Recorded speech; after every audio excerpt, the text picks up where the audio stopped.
Hey citizens, welcome back to another Star Citizen discussion video. This is actually and I want to take a moment to give a shout out to ASN for bringing the CitCon video to my attention. CitCon being the player created convention over in Frankfurt, Germany. It happened a day or two ago, and they actually just released the stream for it yesterday. So a big shout out to thanks to ASN for bringing it to my attention. It's pretty good information in there, some new information we hadn't had previously, so which of course obviously has brought up numerous questions which I wanted to kind of talk to you guys about. First off, a lot of the questions were answered with kind of very generic, we don't have the right people here to answer that, or it's just too early to tell. But there was some pretty good information that we got. But there was one thing in particular that especially got me excited because it kind of gave me flashbacks back to SWG and how they handled a potential way they could insert some stat differentiations to help with boosting the economy or add a little variety to the economy, the products that are going into the economy. So wanted to kind of talk about this stuff. There was a lot of stuff there.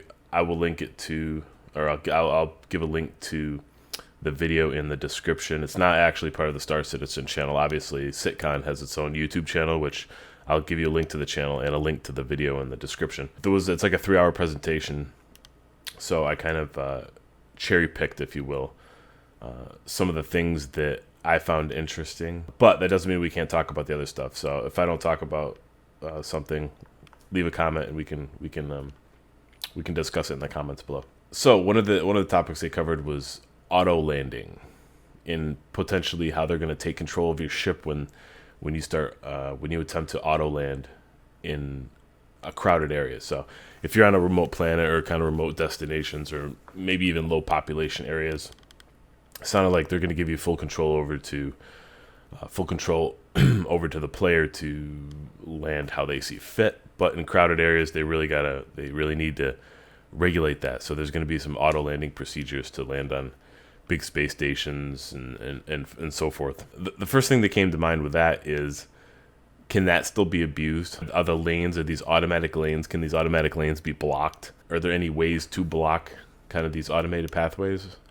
I'm just kind of thinking in space stations where, say, there's only 10 docks. It seems like something a big group of players could potentially plant down a massive blockade and kind of block systems. I don't know. Maybe one solution, they could actually have like a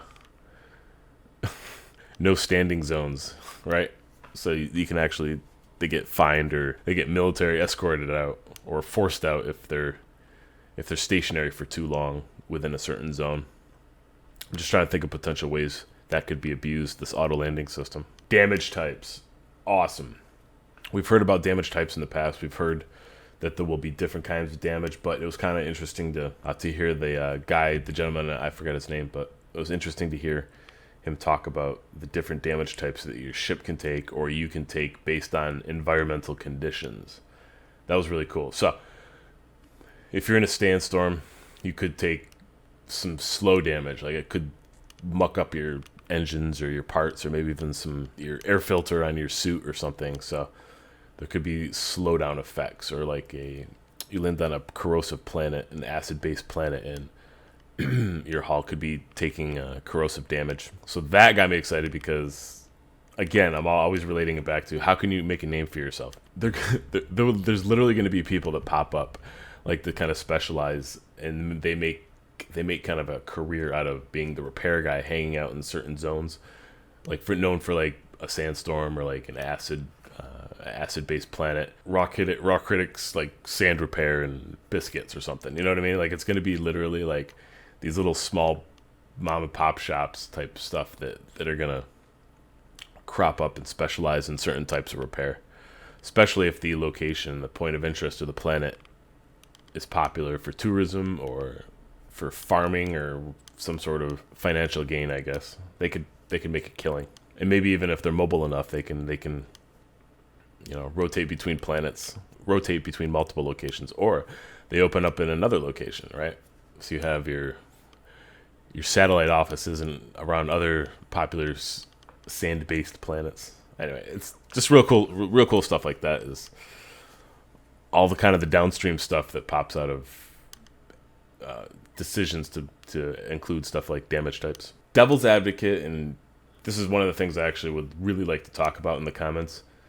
Devil's advocate sounds like the mission system that was presented, or they're presenting for a first pass, it doesn't seem to be straying too far from normal MMOs. You know, I know they talked about how they would take advantage of locations, and certain things would happen in different locations. So you could have 4 different missions that are taking place at the Javelin at the same time. But it doesn't seem to be anything new above normal MMOs, or even kind of normal games, normal mission structures, I should say. And I'd be interested to hear your guys' thoughts on ways they could potentially spice it up. And they probably already have ideas to spice it up, since we don't have all the information, right? It's fun to speculate. So I'd be interested to kind of talk about this. The API question for Spectrum, that was, it might be kind of the pessimist in me, but that kind of sounded like a no. I mean, he passed it off and said he wasn't the right person to talk about it, but I definitely hope for a follow-up once more that information for Spectrum is released. But it didn't sound like they were it's something that's been talked about widely. Like, they did talk about kind of bringing in player organization information and stuff like that, but like an open API to add kind of custom modules, it's kind of a cool idea. That's definitely an idea that I've been interested in. That's actually one thing I got to learn more about. Their plans for the modding community. So if there's been any information dropped on that, I would love to take a look at that. Caves, yes. Okay, someone actually, I think there was some comments maybe about a month ago that was very dismissive of caves, and I kind of brought up caves, I think, and they were like, you know, what do they need caves for and stuff like that. So yes, I'm really glad they have they're going to be adding caves. But now that they've mentioned caves, now there's a bunch of questions that kind of pop into my mind automatically, right? Give me an inch, I'm going to try to take a mile, right? So I'm thinking cool scenarios like, okay, I have my own cave, my little smuggler's hideout on some desolate planet. So can I disguise a cave entrance with junk or something? Can I or even land my ship right over top of the cave? I mean, I'm just trying to think, piling junk on top of it in like a pyramid shape. Or maybe you'd probably need a smaller cave entrance for that, but I'm wondering how much physical or hand removable items I could use, or maybe methods I could use to disguise the cave entrance now to keep people out or discourage people from exploring. This is where my mind goes to ridiculous scenarios, and I'm like, oh, well, it'd be cool if we had like a hologram generator, camouflage generator, where you could generate the terrain over an opening. And then I got to thinking, like, can I fit my ship in the cave? Can I get my ship in if it's an awkward angle? Can I back it in there and be able to launch it in the future? I don't know. It's just these little weird things that I kind of think of, physics-based stuff that I'm not sure if we'll be able to take advantage of. And then it kind of got me thinking about terrain deformation in general. And that's kind of one of, in my opinion, that's kind of like one of those holy grail items for MMOs and other games that I wouldn't even begin to know how they could potentially implement that. But it did get me thinking about terrain deformation, even if that's on a small scale. So they have the tools to create these caves, right? Could they leverage that into some sort of in-game mechanism or tool to allow us some small-scale terrain deformation? Obviously, you got to think about how it could work so that whole planets don't go missing because someone gets pissed off and decides to take out Moon 3, 4, and 5, you know? Even if it takes a long time, like, people would probably dedicate their lives to totally eliminating a planet. But maybe some sort of small-scale terrain deformation would be really, really, really appeasing to a very small number of players like me. Like a small terrain deformation bomb or a spray gun. Or maybe just a jacket. I don't know, whatever. Something. I don't want to turn this into Minecraft or some sort of procedural game like that, but what if I need to carve out a small angle, even if it's for a temporary amount of time? Or maybe like a land permit. You have permission to deform terrain in this very small area. Put your protections in place so people can't really abuse it, and you can even make it expensive, or you need to obtain a permit to deform terrain. Again, that's probably appealing to only a very small number of people like myself, but I swear it's like one of my holy grails. Medical profession. We got some more information on the medical profession. I'm kind of up in the air about how localized they're thinking about making it. So they basically, it's up in the air, but they definitely said that they're messing around with localizing it. So if you have injury to your arm, you focus on the arm for repair for first aid. However, I do love the idea of limb replacement, and where they could potentially take that, like battlefield limb replacement, right? So someone loses an arm. I'm not saying blood should be flying all around the screen, but it'd be kind of cool if it's like a drop ship, right? And the soldiers, group of 20 soldiers, go out and they're trying to raid some base, and there's a team of 3 medics that get dropped in behind them. And everyone's on Discord, right? So, or whatever, and they're like, medic, right? So like there's an arm guy that's focusing on arm injuries, a leg guy, or 2 leg guys, because that's maybe more important theoretically. 2 leg guys that go in and they focus in on limb replacement. If the limb's too far gone, they cybernetically replace with battlefield limb replacements, stuff like that. I don't know. I don't know how it would work, but it does sound cool in theory, and it does sound like a way to give the medics an opportunity to be MVPs on the battlefield. Imagine being known as the limb guy or the leg guy or something. I don't know. But that does open up another whole thought avenue where, okay, you can do battlefield limb replacements, but maybe you can also open up your medical shop on your side time, right?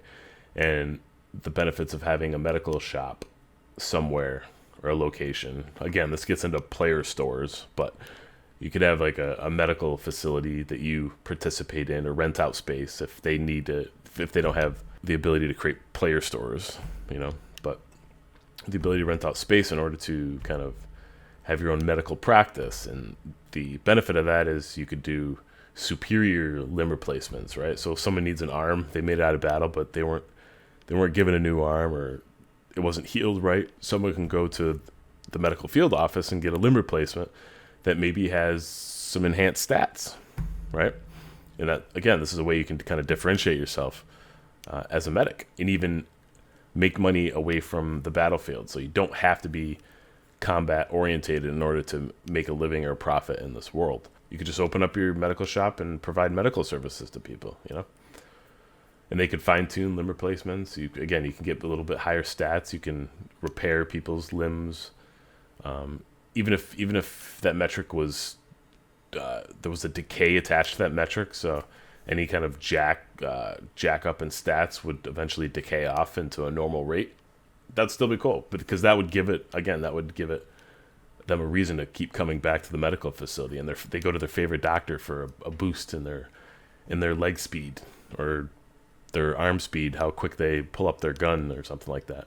I don't know.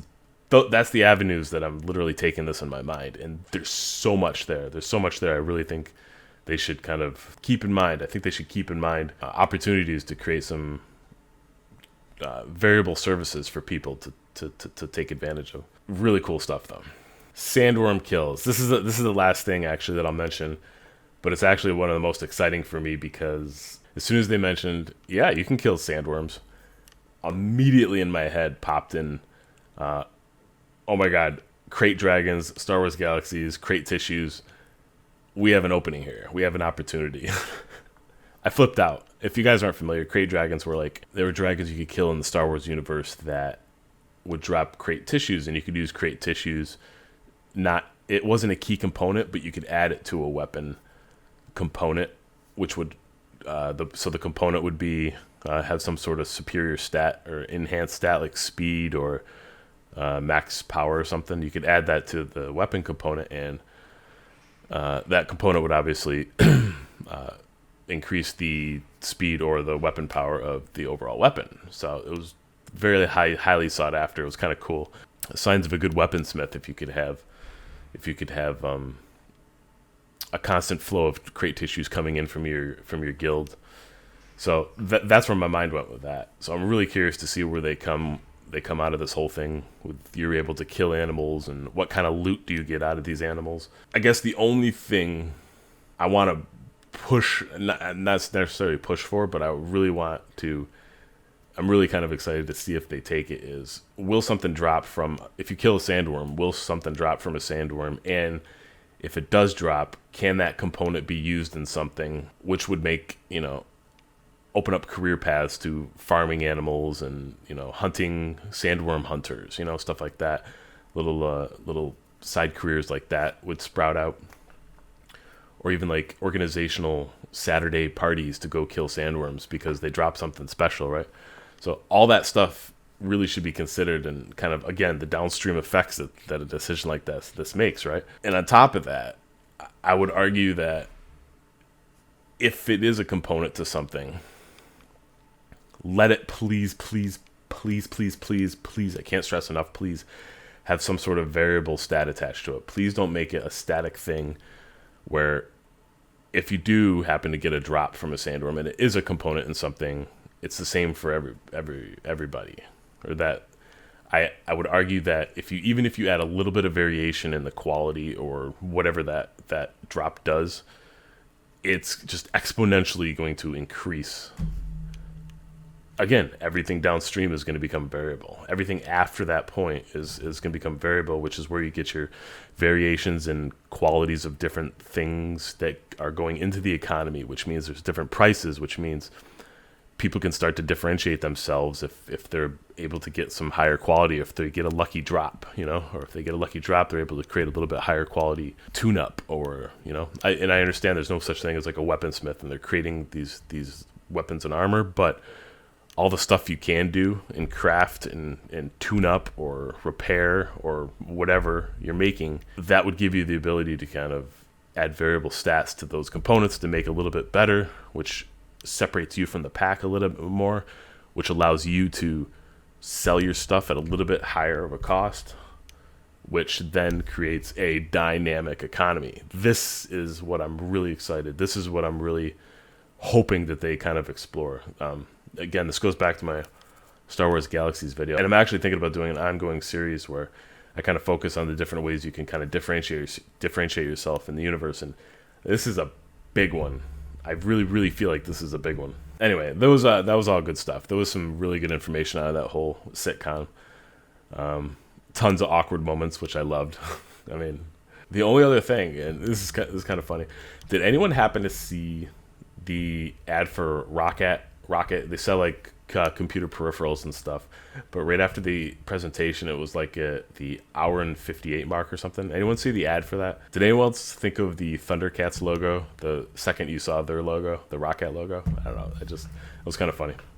And I went and looked at the Thundercats logo after, and it's not that close, but it still made me think of it. It was funny. All right, guys. There's a lot of stuff there. It's more than I thought, actually. But again, there was some really good information, and I want to kind of talk it out with you guys. So please, if you have any answers to any of the questions, drop them below in a comment. If you guys have any thoughts on like the drops for kind of the variable stat component increases and different kind of mods or tune-ups or whatever player assisted enhancements you can do or products you can create, like give me your thoughts on kind of injecting that kind of variation into the world of Star Citizen, because that's where this whole thing can blow wide open. All right, guys, leave your comments. Let's talk this out. Just let everyone know. I think there's going to be. I'm not going to give the date yet, but there is another Bar Citizen being planned. There's actually one in New Jersey. Just to give a shout out to that one on late November in New Jersey. Also, there's a Bar Citizen being planned in early December as well. It might be the same location.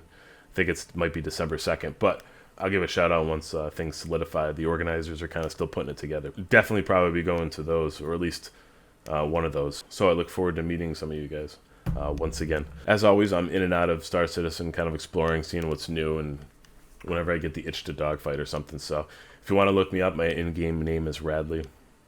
But again, I probably won't be on for a couple days because the weekend and other stuff.